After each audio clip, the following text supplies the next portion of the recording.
Este texto que acabamos de leer solamente es y representa solo una parte de las tantas narraciones de los conflictos y de los encontrones que el Señor Jesucristo se daba con los líderes religiosos de aquel tiempo.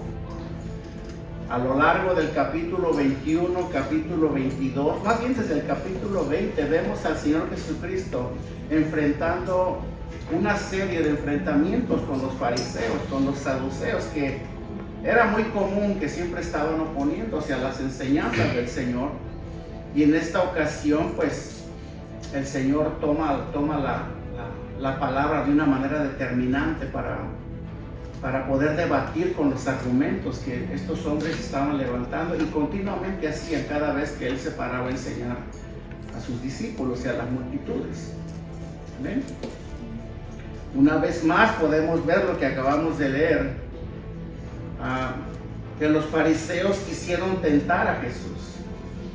Si se dan cuenta, en el versículo 35, podemos leerlo, dice: y uno de ellos, intérprete de la ley, preguntó por tentarle diciendo, versículo 36, Maestro.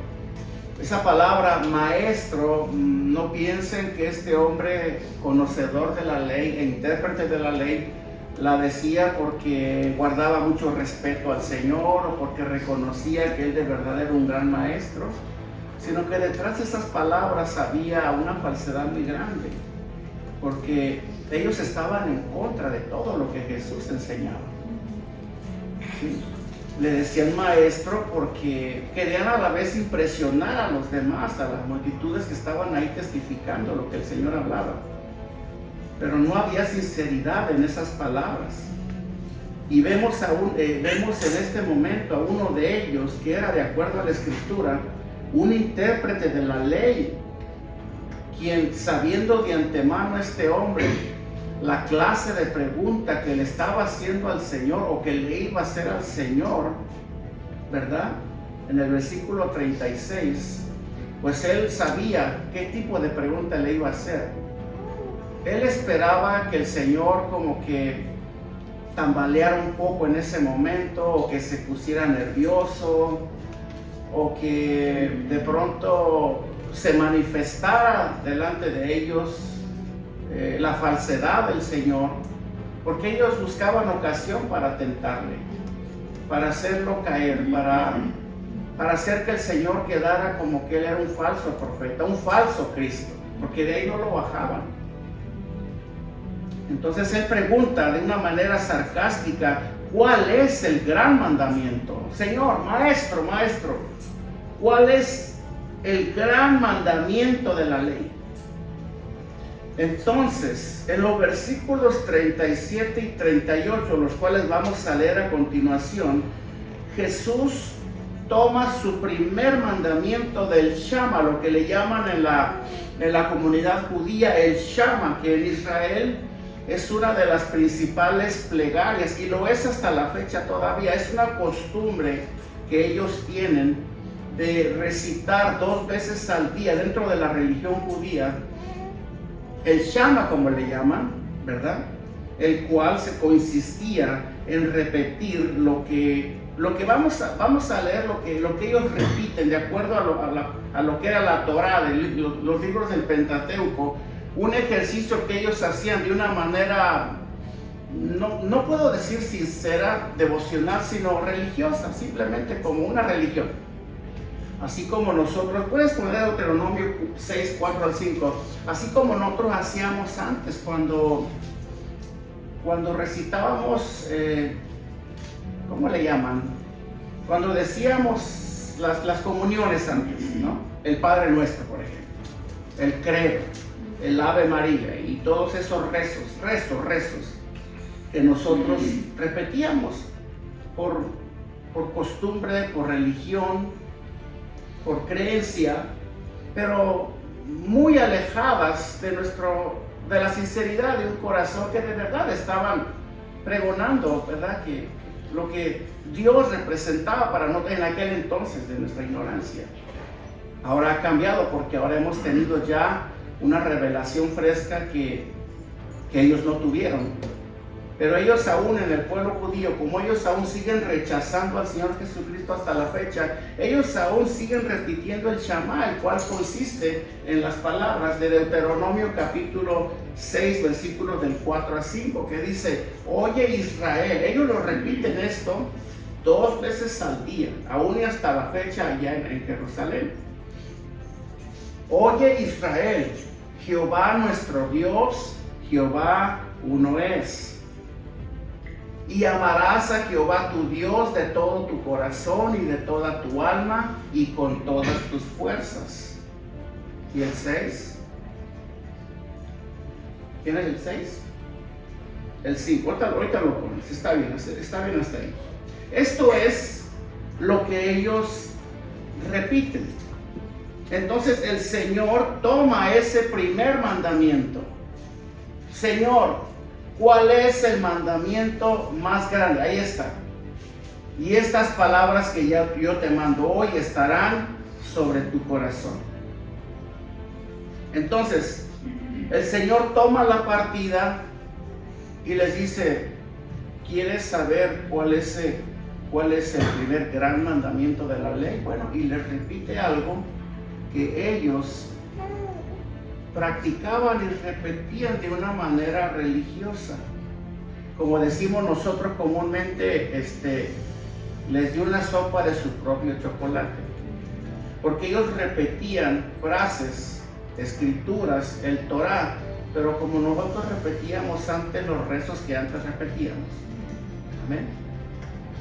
Y no quiero generalizar, de pronto podemos haber tenido cierto devocional antes de conocer al Señor con un corazón sincero, no digo que no, pero en su mayoría estos hombres lo hacían de esta manera también, pero con un corazón alejado de Dios. Y por eso el Señor tiene que decirles a ellos y traerles a relucir algo que ellos practicaban. Ellos no creían que Jesús era el enviado de Dios. De hecho, eso fue una realidad triste que se vivió con el Señor en aquel tiempo, con las multitudes, entre ellos los fariseos, los saduceos, y en todo ese conflicto que constantemente tenían con él para hacerlo caer en la mentira, supuestamente. Era la realidad. Jesús tenía que haber hecho algo para confrontarlos de alguna manera y se dieran cuenta del error tan grande que estaban cometiendo. Y el segundo mandamiento, el Señor mismo lo toma de lo que se habla en Levítico 19:18. ¿Cuál fue el primer mandamiento? Amarás, versículo 37, amarás al Señor con todo tu corazón. Ese fue el primer mandamiento. Señor, ¿cuál es el primer gran mandamiento? Jesús le contesta: amarás al Señor tu Dios con todo tu corazón y con toda tu alma y con toda tu mente. Y ahí le contesta en el versículo 38: este es el primero y grande mandamiento. Entonces, prosiguiendo con el segundo mandamiento, que en el contexto del versículo 39 dice: y el segundo es semejante, es semejante, amarás a tu prójimo como a ti mismo. Veamos qué dice Deuteronomio 19:18, dice: y dice, no te vengarás ni guardarás rencor a los hijos de tu pueblo, sino amarás a tu prójimo como a ti mismo, yo Jehová. Lo que Jesús hizo para debatir todas estas preguntas, ¿qué fue? Simplemente traerles a memoria lo que ya estaba escrito, lo que ellos inclusive creían de una manera religiosa, algo que ellos sabían. Pero como ellos no tenían la revelación del Hijo de Dios por la dureza de su corazón, el Señor tenía que confrontarlos de esta manera todo el tiempo, con la palabra que ya estaba escrita. Y dice la Biblia que En cuanto todas estas multitudes, inclusive muchos de los fariseos, escuchaban las respuestas contundentes que el Señor les daba a sus preguntas, ellos se maravillaban. No les quedaba otra más que maravillarse de la sabiduría que había en Él, ¿verdad? De la sabiduría. Ahora, el significado del primer mandamiento que leímos en el versículo 37 es que nosotros debemos de amar a Dios. ¿Qué es lo que estaba tratando de decirle Jesús a través de ese mandamiento? Deben de amar a Dios, pero deben de amarlo con la integridad y la totalidad de todo su ser. Así. O sea, no es amar por amar. Nosotros como pueblo de Dios tenemos que aprender de alguna manera a amar a Dios por lo que Él es, por lo que Él representa. Nosotros debemos de amar a Dios con toda la integridad y, como dice el texto, y la totalidad de nuestro ser, la totalidad de nuestras emociones, de nuestros pensamientos e incluso de nuestras fuerzas físicas. Porque el Señor lo dijo, dice: amarás al Señor tu Dios con todo tu corazón, no parcialmente, no a medias, no por temporadas, sino con todo tu corazón y con toda tu alma. Y aparte dice al final, y con toda tu mente. Amén. ¿Por qué debemos de amar nosotros a Dios de esta manera? Hermano, primeramente recordemos que el amor a Dios nace del agradecimiento que ahora tú y yo sentimos por Él, por todo lo que Él es y por todo lo que Él hizo. Hay gente que se pregunta, ¿por qué debo de amar a Dios si antes no era tan importante? Yo tenía una creencia de Dios, sí sabía, creía que Él estaba ahí, que Él estaba presente, que Él existe, Él es real. Pero ahora que he llegado al cristianismo, ¿por qué ahora se me pone un énfasis muy grande en que debo de aprender a amar a Dios?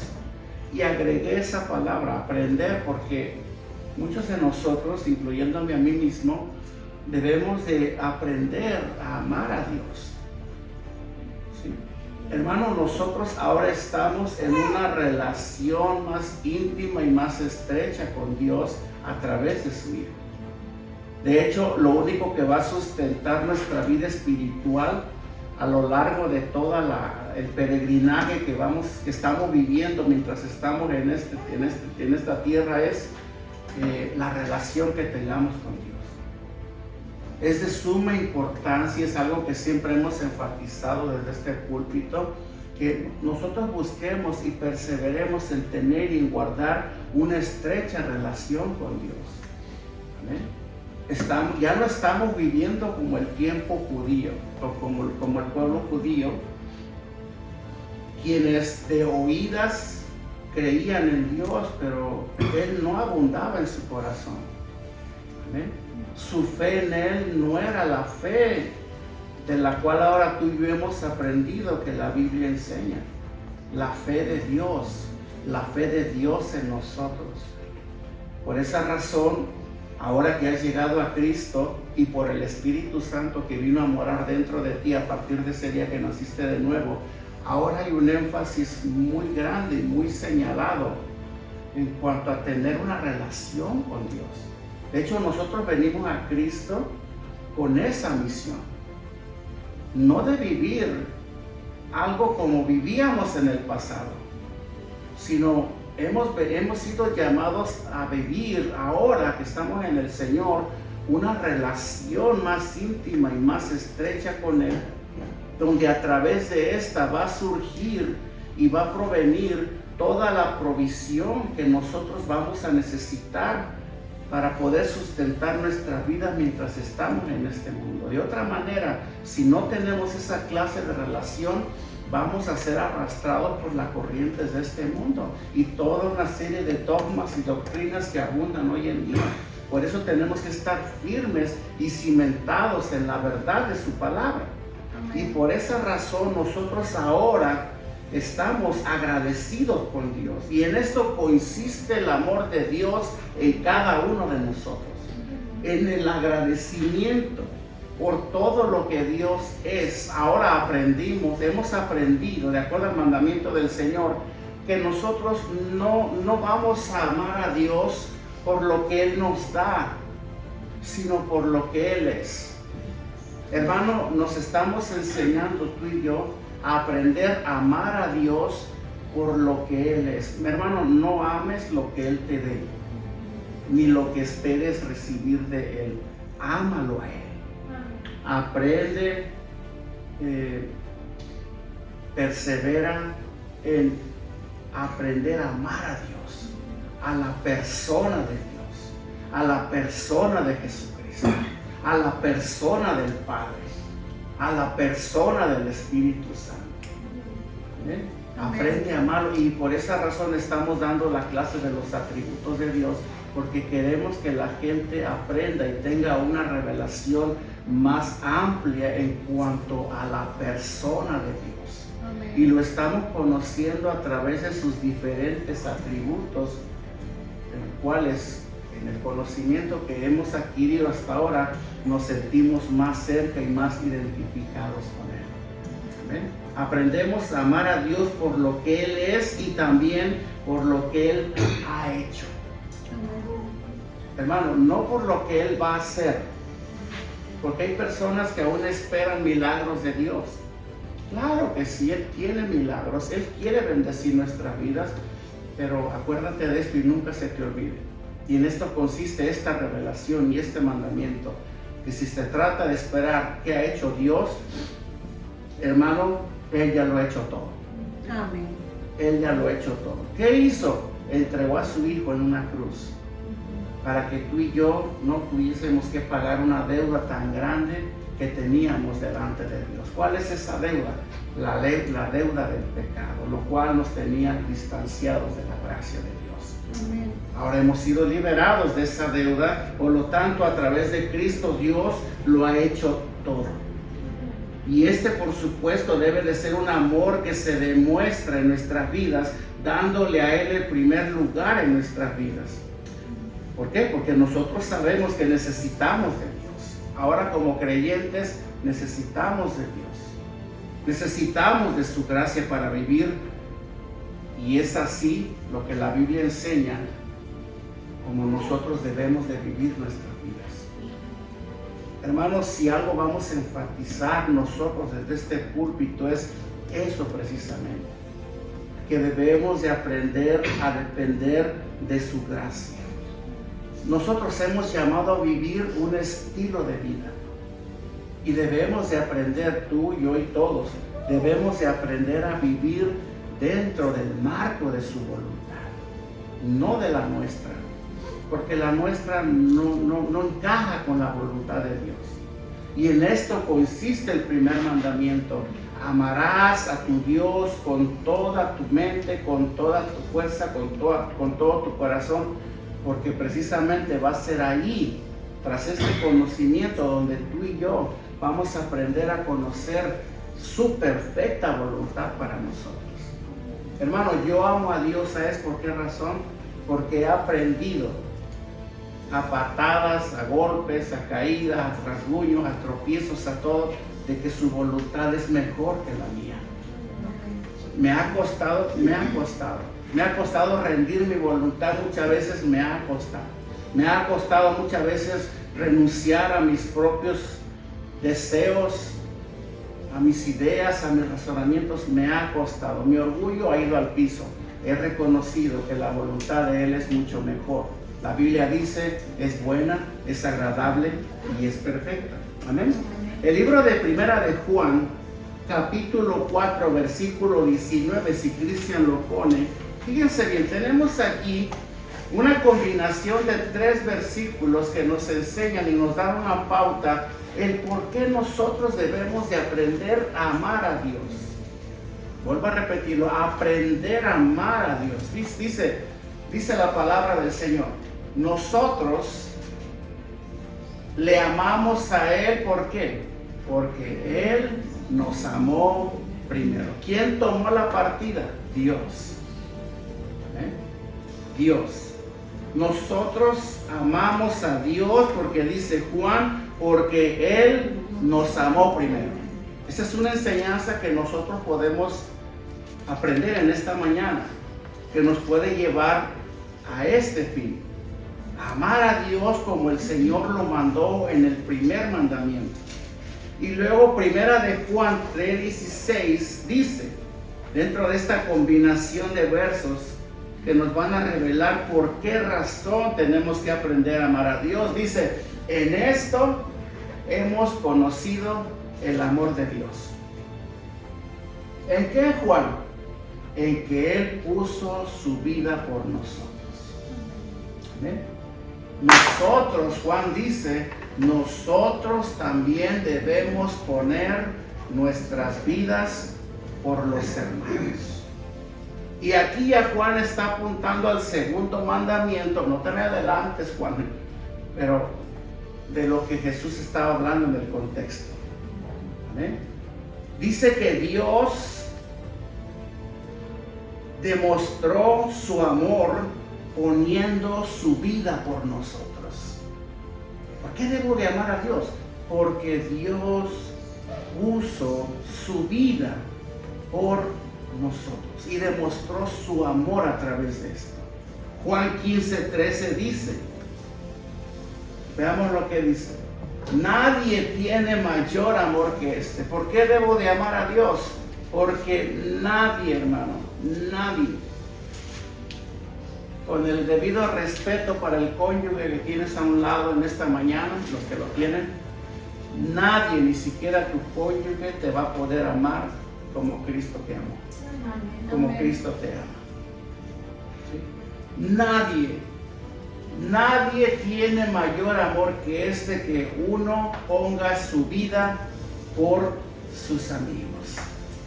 Entonces, tras esta combinación de versos, como dijimos hace un momento, y estas muestras que ejemplifican por qué razón nosotros tenemos que aprender a amar a Dios como el Señor lo manda en el contexto, cabe preguntarnos algo. ¿Cómo nosotros vamos a responder a ese amor? Porque hay personas que a lo largo de su vida, no es en todos, por supuesto, han sufrido quizás toda una serie de maltratos, de heridas, de ofensas, de rechazos, dolor, traición y tantas cosas que cuando vienen al Señor es un poco complicado para muchos, y yo lo entiendo porque ese fue mi caso también. ¿Por qué yo voy a aceptar el amor de alguien que no conozco?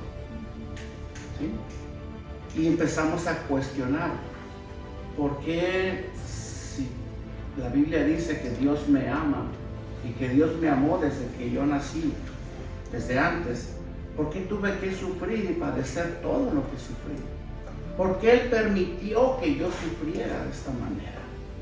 ¿Dónde estaba Dios? Y esta pregunta y esta triste realidad, te lo confieso, en este momento tiene a mucha gente alejada de Dios.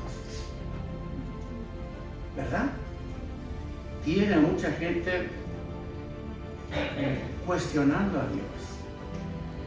Y por esa razón han cerrado su corazón a Dios. Porque dicen, cuando más lo necesité, ¿dónde estuvo? Jovencitas, jovencitos que sufrieron experiencias traumáticas durante su niñez, mujeres, hombres también. ¿Dónde estuvo Dios? ¿Por qué Dios permitió que esto sucediera en mi vida? ¿Por qué se llevó a mi padre? ¿Por qué se llevó a mi madre? ¿Por qué se llevó a mi hijo en la flor de la edad? ¿Por qué? ¿Dónde estaba Dios? Y mucha gente vive preguntándose, haciéndose este tipo de preguntas, ¿verdad? Y cuando llegan al Señor, cuando se les presenta la oportunidad de escuchar el Evangelio y de aceptar un amor tan incondicional como es el amor de Dios, les cuesta trabajo. Y dicen, ¿cómo es que debo? Bueno, la Biblia está llena de versículos que nos muestran verdades, que nos enseñan por qué nosotros sí podemos amar a Dios a pesar del dolor y de las tragedias pasadas de nuestra vida. Sí se puede amar a Dios. Amén. ¿Cómo podemos nosotros ahora responder a ese amor? Jesús, como que le dicen a Jesús, ¿por qué debo de amar a Dios con toda esa tenacidad con la cual tú lo pides en el primer mandamiento? ¿Cómo podemos acercarnos a Él y qué podemos darle? Quizás se pregunten muchos de ustedes. Bueno, les digo una cosa, lo mismo se preguntó el profeta Miqueas también. En el capítulo 6, versículo 6 del libro de Miqueas, vemos al profeta haciéndose una pregunta muy similar. Amén. Dice, ¿con qué me presentaré ante Jehová y adoraré al Dios Altísimo? Y luego pregunta, ¿me presentaré ante Él con holocaustos, con becerros de un año? Y Él mismo se responde en el versículo 8, la misma pregunta. Estamos tratando de hacer una comparación. Por supuesto, no podemos comparar la interrogativa de un profeta con la de una persona que quizás no conoce al Señor, de lo que estamos hablando. Aquí estamos hablando de un profeta, ¿verdad? Estamos hablando de un profeta que sí conocía a Dios, pero que él se preguntaba algo bien parecido. ¿Cómo voy a responder a ese amor o cómo podré acercarme a Él? Hay gente que no se acerca al Señor porque piensan que no son dignos de eso. No se sienten dignos ni siquiera de venir a la iglesia porque dicen, es que soy tan malo o tan mala que me da hasta pena ir a la iglesia. No es en todos, hay personas. Yo era uno de ellos. Al principio de mi caminar con el Señor, yo tenía prejuicios muy altos en cuanto a venir a la iglesia del Señor, porque yo a mí mismo decía, si supieran quién soy yo, lo que yo he hecho, me da hasta vergüenza que me vayan a ver salir de una iglesia, porque la gente me conoce, y tenía prejuicios de esta manera. Pero después me di cuenta de que no era así como yo pensaba. Pero hay personas que sienten quizás lo mismo en este momento. ¿Cómo me voy a acercar a Él? Entonces vemos al profeta Miqueas respondiéndose a él mismo la misma pregunta. La respuesta a su pregunta dice, oh hombre, él ahí se contesta ahí mismo, Él te ha declarado lo que es bueno. ¿Y qué pide Jehová de ti? Solamente hacer justicia y amar misericordia y humillarte ante tu Dios. Hermano, la mejor manera de amar a Dios no es trayéndole ninguna clase de ofrenda, o de traer o de vivir una vida que nos haga merecedores de su gracia, o que tenemos que ser muy buenas personas, o que tenemos que reunir una cantidad de requerimientos para poder ser aceptados por Dios primeramente. Sí, hay verdades que la Biblia nos enseña en cuanto a hacer cosas que le agradan a Dios, pero estos no consisten necesariamente en acciones o en sacrificios o en ofrendas con el fin de agradar a Dios, sino con un corazón sincero y reconociendo, sí, soy lo que soy, sé que ni siquiera merezco esta salvación, y aunque quizás me dé vergüenza la vida pasada que yo viví, de la cual vengo ocultando ante todos para que no me marginen, pues Dios me conoce y yo sé que Él no me va a rechazar y me humillo delante de Él. Esto nos dice a nosotros, hermanos, de una actitud que todos debemos de guardar para venir al Señor. Nadie puede venir al Señor creyendo que es perfecto, o que no ha fallado, o que no necesita. Hermano, todos necesitamos de la gracia y el perdón de Dios. Todos hemos fallado a Dios de alguna manera. Todos necesitamos que la gracia de Dios nos revista, que el sacrificio de Cristo nos cubra, que nuestros pecados sean perdonados y aún hasta la más mínima de las intenciones de nuestro corazón, porque Él todo lo sabe y Él todo lo escudriña. Amén. Amén. Amén. En el libro de Primera de Samuel 15:22, el profeta Samuel, si Cristian lo pone, nos da una noción más clara de lo que más le agrada a Dios,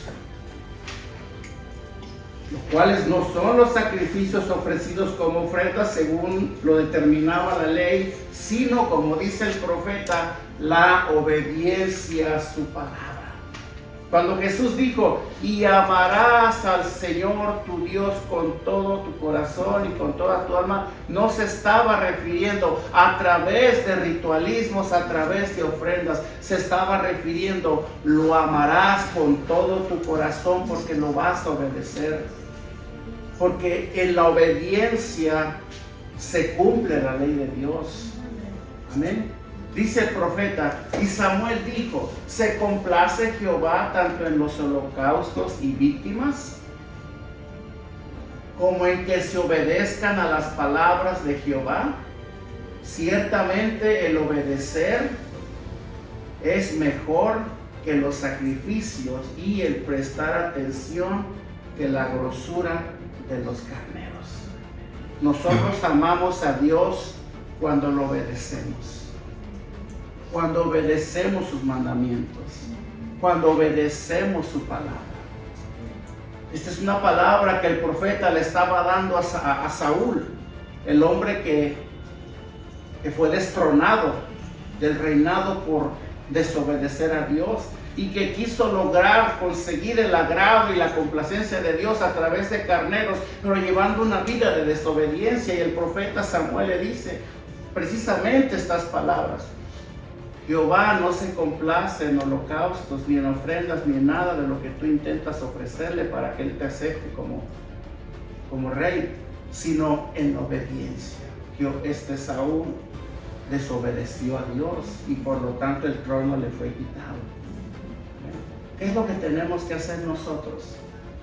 Este tipo de sacrificios y ofrendas no son ni siquiera en forma de dinero. Hay gente que cree que dándole mucho dinero a Dios lo van a tener contento. No, hermano. No. Dios se complace en la obediencia. Sí, Él quiere ofrendas, pero ofrendas del corazón. Una actitud humilde y sumisa delante de Dios. Una obediencia que demuestre que de verdad amamos a Dios y que a Dios no lo podemos impresionar. ¿Sí? Un corazón contrito y humillado, dice la palabra, no despreciará a Dios. Entonces, ¿cómo debemos de venir a Dios?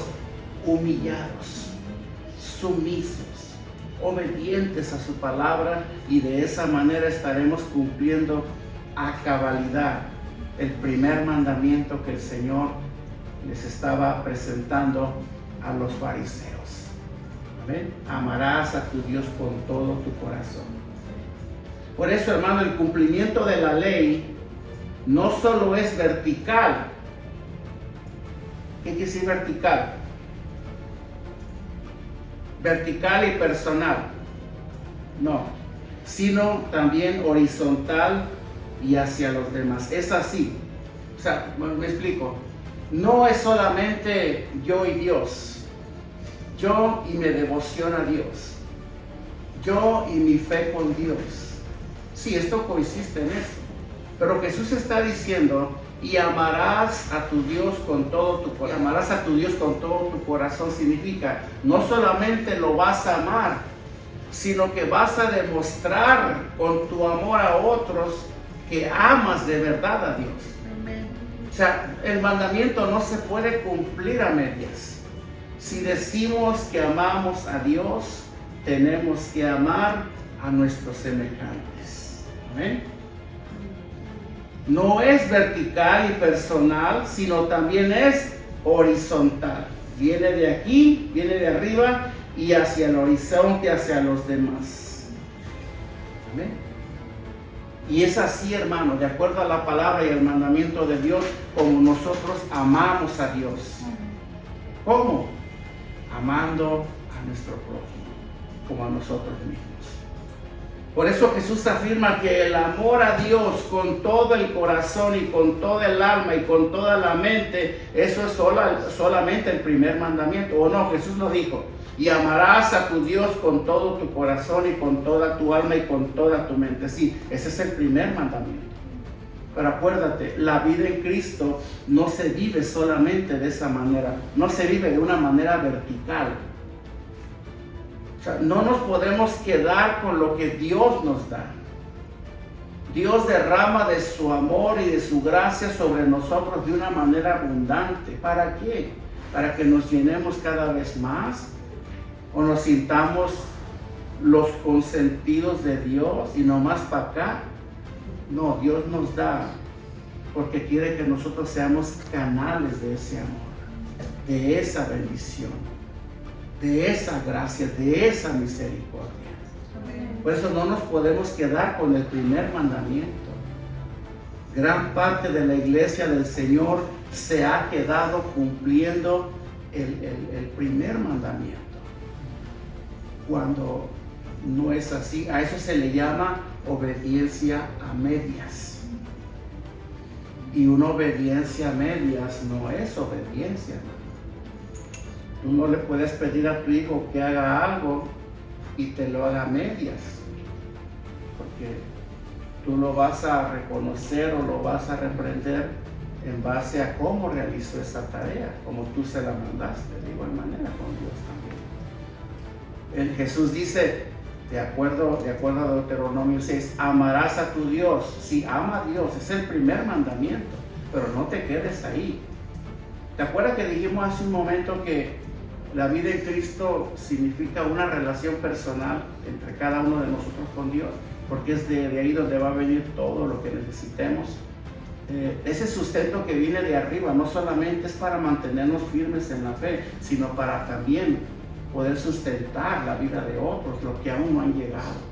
Hay gente que nos conoce, gente que nosotros conocemos, en los cuales todavía tenemos una tarea medias que cumplir, de acuerdo a Jesús. El segundo mandamiento, ¿cuál es? ¿Cuál es el segundo mandamiento? Leamos qué dice Levíticos 19 del 13 al 18, que es precisamente de donde Jesús tomó este mandamiento, el segundo mandamiento, para señalarles. Dice, no oprimirás a tu prójimo, ni le robarás, ni retendrás el salario del jornalero. Estos son mandamientos de Dios. ¿Sí? En tu casa hasta la mañana. Los que tienen empleados, páguenle el día, no les paguen hasta mañana. ¿Sí? El 14, no maldecirás al sordo, y delante del ciego no pondrás tropiezo, sino que tendrás temor de tu Dios, yo Jehová. Ni harás injusticia en el juicio, ni favoreciendo al pobre, ni complaciendo al grande. Con justicia juzgarás a tu prójimo.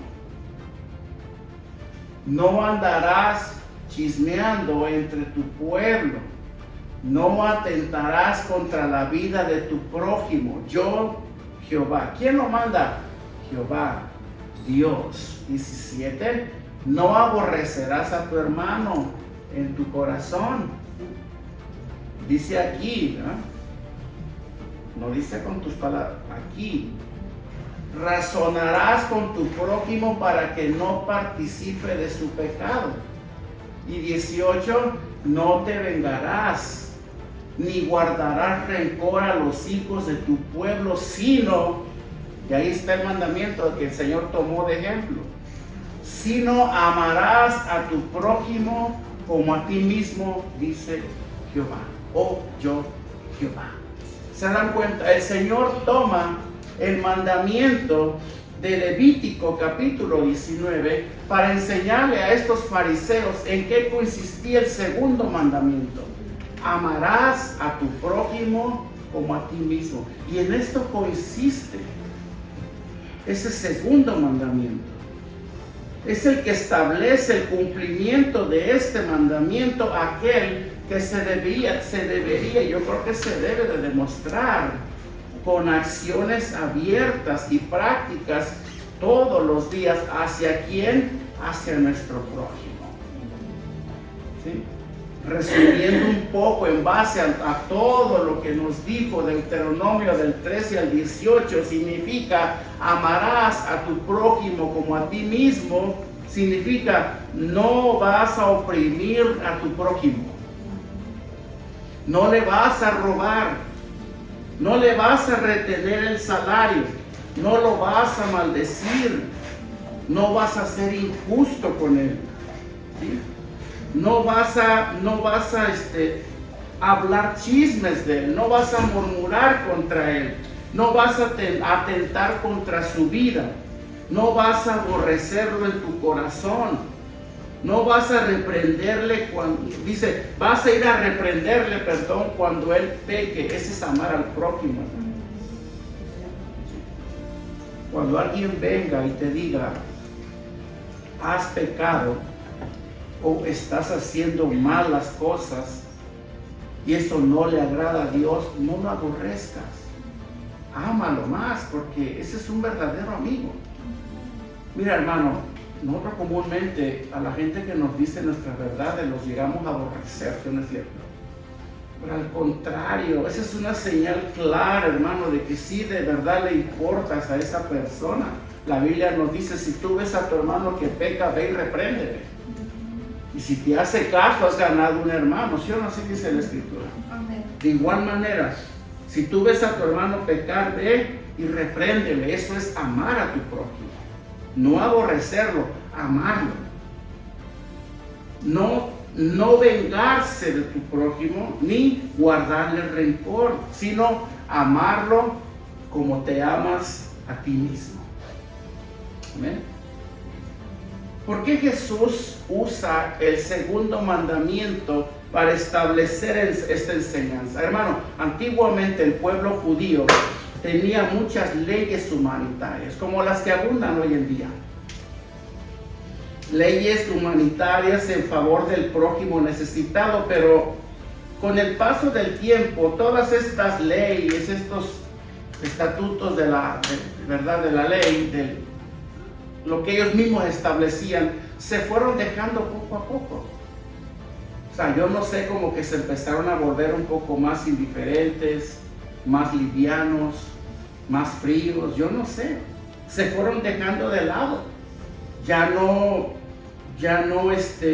respetaban esas leyes contra el necesitado, sino que al final ellos terminaron siendo odiados y dejados de ser considerados como lo que eran, nuestro prójimo. Por eso Jesús les dice, vas a amar a tu prójimo como a ti mismo. ¿Por qué? Porque te has olvidado de él, ¿verdad? Porque no puedes decir, amo a Dios y soy indiferente con la necesidad de mi prójimo. Soy indiferente al dolor de mi prójimo. Había leyes humanitarias, sí, se cumplían y se cubrían este tipo de necesidades, pero ¿qué pasó después? ¿Por qué se olvidaron de ellos? Al contrario, ahora les fastidiaba ver un enfermo. ¿Sí? Ahora ya les fastidiaba ver una persona pidiendo dinero.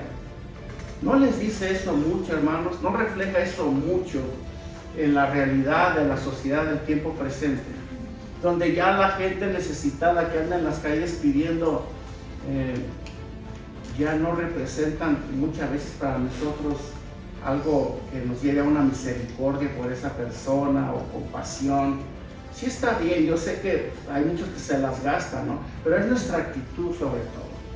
¿Cómo reaccionamos cuando vemos a una persona en la calle pidiendo dinero? O hacemos como que no la vemos, o le decimos de frente, no, ponte a trabajar. Creo yo que puede que tengamos razón, pero esto le agradará a Dios. ¿No será que la sociedad del tiempo presente está haciendo lo mismo que en aquel entonces? Comenzaron a olvidarse de lo que era de verdad tener compasión por el prójimo. Se enfriaron y decían que amaban a Dios. Los líderes religiosos decían que adoraban a Dios, que conocían a Dios y siempre trataban de aparentar eso, pero Jesús conocía su corazón y por esa razón los confrontó con el segundo mandamiento.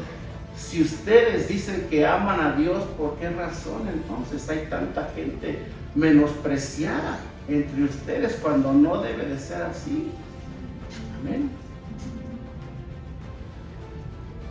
Por lo tanto, hermano, este mandamiento de la ley citado por Jesús debe de ser cumplido hoy. Fíjense, Romanos 13:10, Pablo dice que el cumplimiento de la ley es el amor. Amén. ¿Lo ponemos? El amor no hace mal al prójimo, así que el cumplimiento de la ley es el amor. Juan, por su parte, afirma que si alguno dice, yo amo a Dios, pero odia a su hermano, ¿cómo lo llama la Biblia? Es mentiroso. Hermano, los fariseos religiosos, Jesús les estaba diciendo en su cara, ustedes son mentirosos, porque ustedes dicen que aman a Dios, pero no hay amor en ustedes. Al contrario, a mí me quieren hasta matar. Aborrecen a su prójimo. Hermano, no es así como lo pensaban ellos. Jesús tenía que ponerlos al espejo de su realidad a través de la misma ley que ellos conocían y que aparentemente ellos vivían.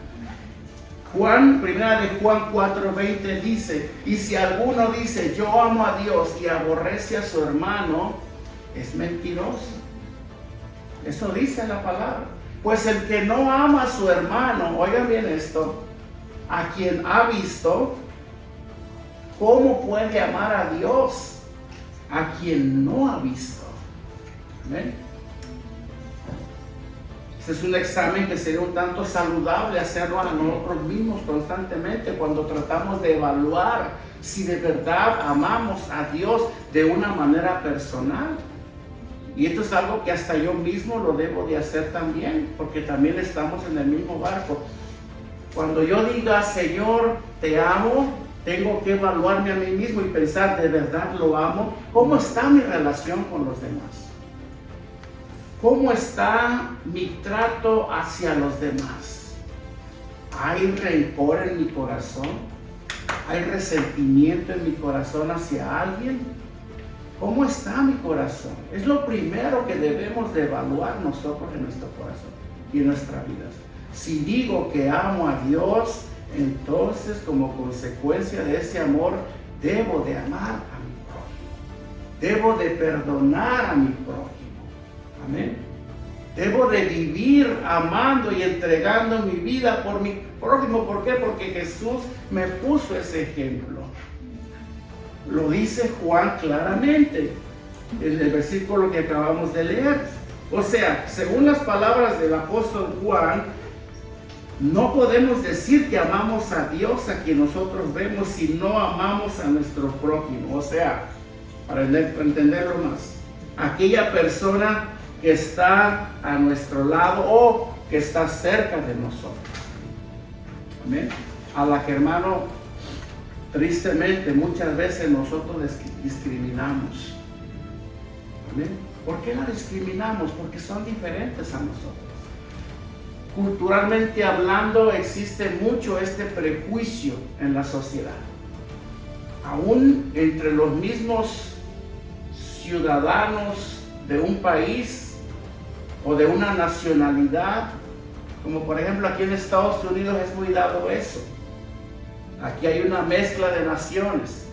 A ti te toca trabajar con mexicanos, con hondureños, con guatemaltecos, con colombianos, y siempre hay una especie como de prejuicio, ¿no? Como que los de Colombia solamente son ellos y no aceptan a nadie más, y eso tristemente está y abunda en el pueblo cristiano también.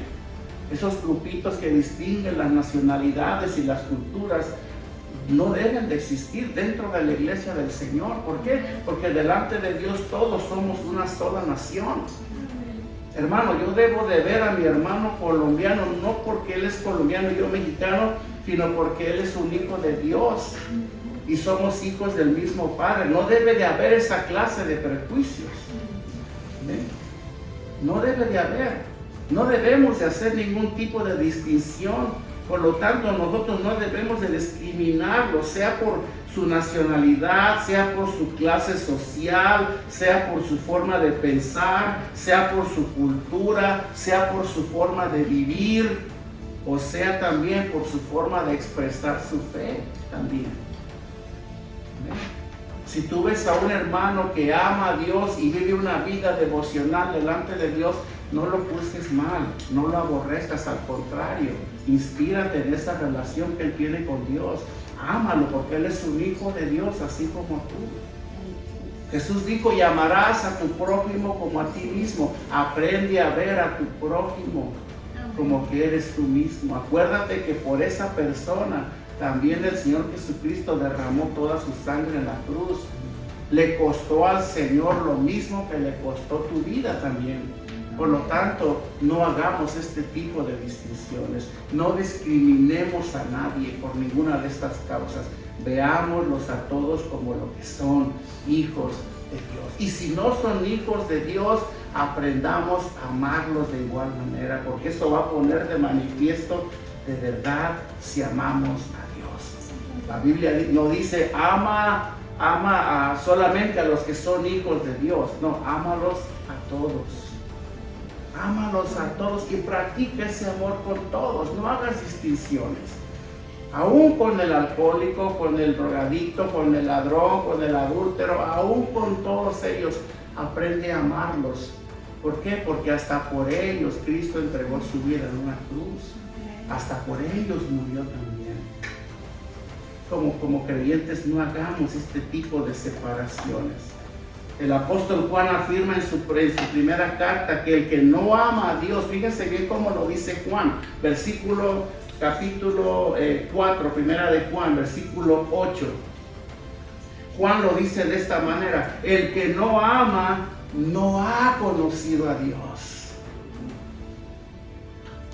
No lo dice el pastor Carlos, lo dice la palabra de Dios. El que no ama no ha conocido a Dios. ¿Por qué? Porque Dios es amor. Amén. Mira, yo vengo de una familia donde tuve un padre áspero que no me dio amor, no me enseñó a amar a mi prójimo. Sí, pero ese fue tu padre terrenal.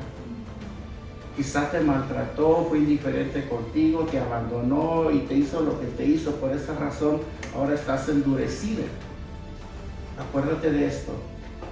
Tu Padre, el que ahora tienes, es un Padre lleno de amor y de misericordia. Amén. Y Él ha puesto su Espíritu en ti. Amén. Y si a ti tu padre o tu madre no te enseñó a amar, Dios te enseña a amar. Amén. Dios te enseña a dar misericordia. Dios te enseña a hacer cosas con las que tú ni siquiera fuiste formado, ni yo fui formado. Él ha puesto en nosotros, dice la palabra, y en esto se manifestó el amor de Dios, en que Cristo murió por nosotros y Él derramó de su amor sobre nosotros para que podamos dar ese amor a los demás. Sí, pero yo no lo recibí. No, es la excusa que muchos usan, aunque no lo hayas recibido. Ahora tu Padre es otro. Ahora estás hecho de otro material ya, con material del cielo. ¿Sí? Ahora las cosas viejas pasaron, he aquí todas son hechas nuevas para ti. Ahora tienes un Padre amoroso, compasivo, misericordioso, lleno de gracia, lleno de amor. Por lo tanto, si eres un hijo de Dios, tienes que comportarte como tu Padre celestial. Amén. Aunque tu Padre no lo fue así. Amén. Aunque Amén. tu Padre no te formó así, no te creó así, tienes que aprender a hacerlo. ¿Por qué? Porque Él es tu Padre. Amén. Amén. Eso dice la palabra del Señor. Hay un canto muy popular que dice: con vosotros está y no le conocéis. Hermano, recuerda esto. Jesucristo, en Jesucristo está la persona que sufre hambre. Por eso Jesús dijo: ama a tu Dios con toda tu mente, con todo tu corazón y con toda tu alma, y ama a tu prójimo como a ti mismo. ¿Por qué? Y eso ojalá venga a cambiar tu perspectiva frente a la vida a partir de hoy. Ese es mi deseo, ese es el deseo de Dios. Porque si decimos que somos cristianos, hermano, tenemos que aprender a ser esa fuente de amor y gracia, porque así es nuestro Padre. Y tenemos que aprender a ver a los demás como Él los ve. Acuérdate, en Jesucristo está la persona que sufre hambre. ¿Sí? Jesucristo está, en la persona que sufre hambre, en la persona que está en la cárcel, en la persona que está enferma y postrada en una cama en este momento. Ahí está Jesucristo. Nunca subestimes hacer algo por el prójimo, porque se lo estás haciendo al mismo Señor Jesucristo. Amén. Y muchos de nosotros tristemente los pasamos de largo sin reconocer a Cristo en ellos. Te digo algo, la Biblia dice que nosotros ante esta actitud indiferente vamos a ser juzgados en aquel día. Y es mi oración que eso comience a cambiar en nosotros a partir de hoy. Jesús dijo: ama a tu prójimo como a ti mismo. Necesitamos conocer el amor de Dios para poder amar a nuestro prójimo como Jesús lo manda, como la ley de Dios lo manda. Sin amor no podemos cumplir el segundo mandamiento. Sin amor, nuestra obediencia se puede quedar a medias. Y Dios no nos ha pedido eso. Como dijo el profeta Samuel, Él se complace en la obediencia a sus mandamientos.